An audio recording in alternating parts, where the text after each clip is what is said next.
വാർത്തകളിൽ Wayanad DCC treasurer NM വിജയന്റെ ആത്മഹത്യയിൽ പ്രതികളായ കോൺഗ്രസ് നേതാക്കൾ ചോദ്യം ചെയ്യലിന് ഹാജരായി.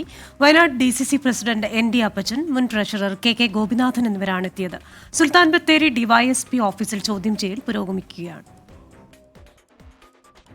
DCC ട്രഷറർ MN വിജയൻ, മകൻ ജിനേഷ് എന്നിവർ ജീവനൊടുക്കിയ സംഭവത്തിൽ ആത്മഹത്യാ പ്രേരണാ കുറ്റമാണ് നേതാക്കൾക്കെതിരെയുള്ളത്. ചോദ്യം ചെയ്യലിനായി രാവിലെ 9:30 വയനാട് DCC പ്രസിഡന്റ് ND അപ്പച്ചൻ, മുൻ ട്രഷറർ KK ഗോപിനാഥൻ എന്നിവർ പ്രത്യേക അന്വേഷണ സംഘത്തിന് മുൻപിൽ ഹാജരായത്. ബത്തേരി DYSP KK അബ്ദുൾ ഷരീഫാണ് ചോദ്യം ചെയ്യുന്നത്.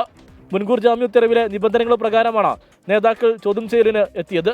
നിയമസഭാ സമ്മേളനം നടക്കുന്നതിനാൽ കേസിലെ ഒന്നാം പ്രതി IC ബാലകൃഷ്ണനെ ഒരാഴ്ചക്കകം ഹാജരായാൽ മതി. കഴിഞ്ഞ ദിവസമാണ് നേതാക്കൾക്ക് കോടതി മുൻകൂർ ജാമ്യം നൽകിയത്. ബാങ്ക് നിയമനത്തിനായി IC ബാലകൃഷ്ണൻ ഉൾപ്പെടെയുള്ള കോൺഗ്രസ് നേതാക്കൾ കോഴ വാങ്ങിയെന്നും തന്നെ സാമ്പത്തികമായി കുരുക്കിലാക്കിയെന്നും NM വിജയൻ എഴുതിയ കത്തിലുണ്ടായിരുന്നു.